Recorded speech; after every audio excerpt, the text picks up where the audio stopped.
Assalamualaikum warahmatullahi wabarakatuh. Bersama gua Beni Anggara. Selamat datang di Alkisah. Sebelumnya gue ucapkan banyak terima kasih buat kalian yang sudah mengklik video ini. Semoga kita semua selalu diberi kesehatan dan dimudahkan segala urusannya.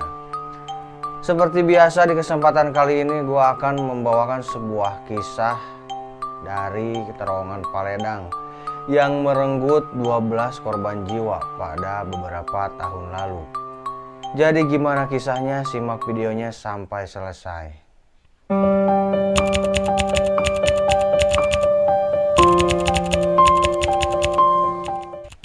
Nama tempat ini dilapalkan dengan miris, terutama oleh warga Bogor. Ada ingatan duka yang hendak dikenang dari terowongan Paledang. Memang terowongan kereta yang terlihat biasa-biasa saja ini yang menyimpan kisah tragis, bahkan tak terlukis keseramannya hingga kini. Sebuah peristiwa maut yang merenggut 12 jiwa untuk kemudian diantar berpulang ke sisi Tuhan dengan cara tragis. Tragedi berdarah itu terjadi pada tahun 2000 yang sekaligus menandai surutnya rute Bogor-Sukabumi hingga ditutup 6 tahun kemudian. Padahal seperti semua jalur kereta di tanah Jawa, Bogor-Sukabumi sudah menjadi primadona sejak zaman kolonial. Jalur kereta yang diresmikan sejak tahun 1882 ini meski kini hidup kembali, pasang surut terjadi yang memberi cerita-cerita yang tak biasa, yang termasuk cerita seram tentang Paledang yang membuat tubuh meremang. Tubuh-tubuh 12 pelajar SMA yang dipotong oleh terowongan Paledang ini saat ini memberi kisah misteri yang mengiringi eksistensi jalur Bogor-Sukabumi. Lalu sejak peristiwa maut itu di terowongan Paledang, konon sering mewujudkan hantu dengan bentuknya yang terseram. Misalnya saja tubuh tanpa kepala, atau jeritan kesakitan dan lolongan minta tolong. Lantas seberapa tinggi keangkeran tentang terowongan Paledang? Tragedi terowongan Paledang pada tahun 2000-an.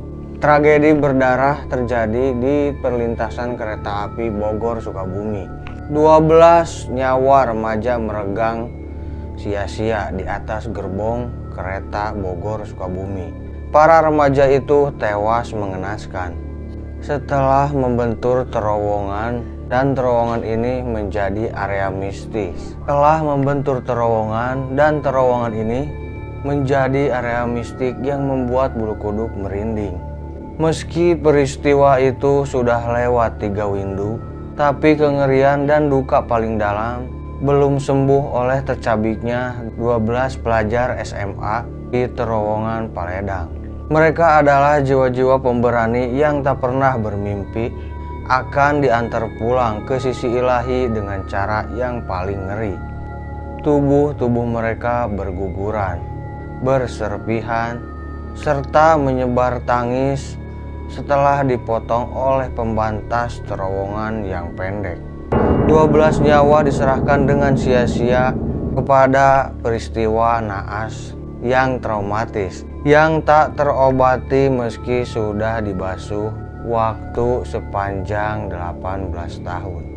Kronologis kejadian menurut saksi mata, memang kejadian di terowongan Paledang itu sangat ngeri sekali.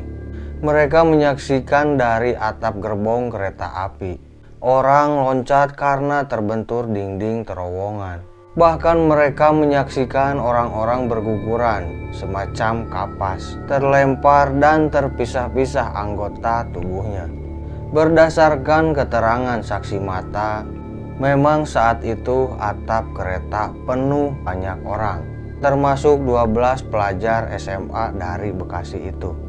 Semua korban tewas karena terbentur dinding terowongan yang kerendahan saat kereta api itu melewati terowongan tersebut. Semua potongan tubuh korban berserakan, di sepanjang lintasan yang membuat semua orang ngeri pada saat itu.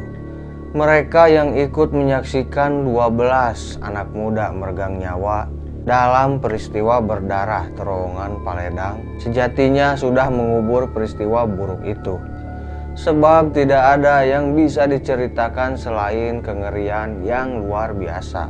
Tapi mereka selalu sedih ketika harus membuka lembar-lembar kengerian peristiwa terowongan Paledang. Bagi warga di sekitar Paledang, pada asar 18 tahun lalu adalah peristiwa yang sangat mencekam.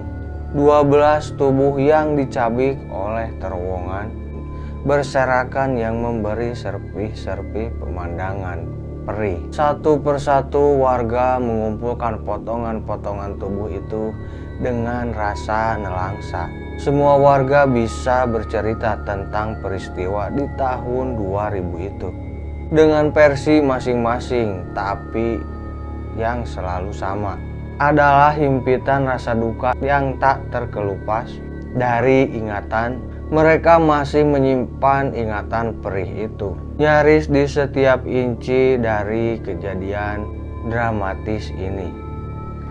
Dalam balutan suasana magis, proses evakuasi memberi pengalaman tak terlupakan untuk semua orang. Mereka tak tega mengais tubuh-tubuh remuk itu. Para warga memungut dengan air mata tertahan sekecil apapun itu 12 tubuh SMA yang malang itu. 12 tubuh anak SMA yang malang itu.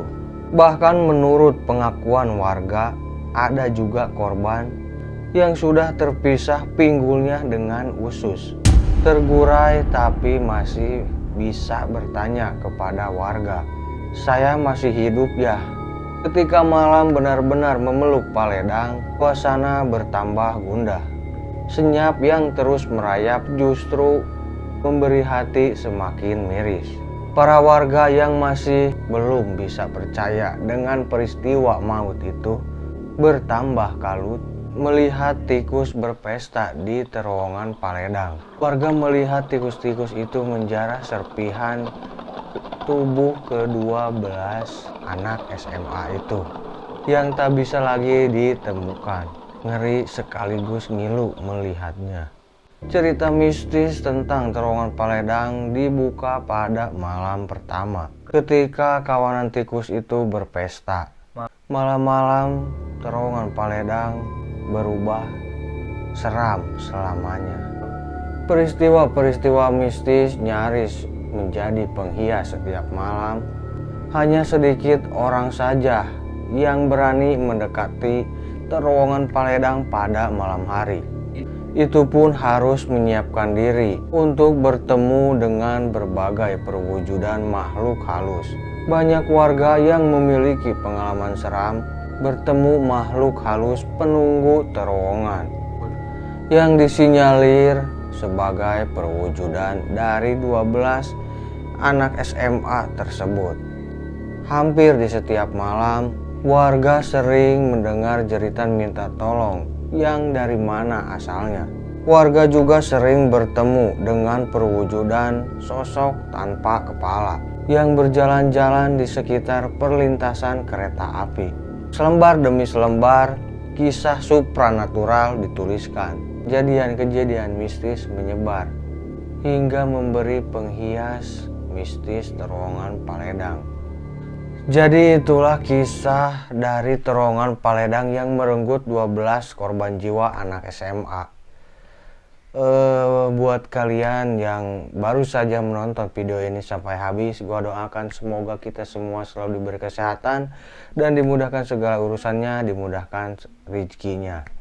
Buat yang baru bergabung, jangan lupa tekan tombol subscribe, like, comment, share, dan nyalakan lonceng notifikasinya. Karena tanpa dukungan kalian, channel ini bukan apa-apa. Yang paling penting dari gua, semoga kalian terhibur. Sampai jumpa, wassalamualaikum warahmatullahi wabarakatuh.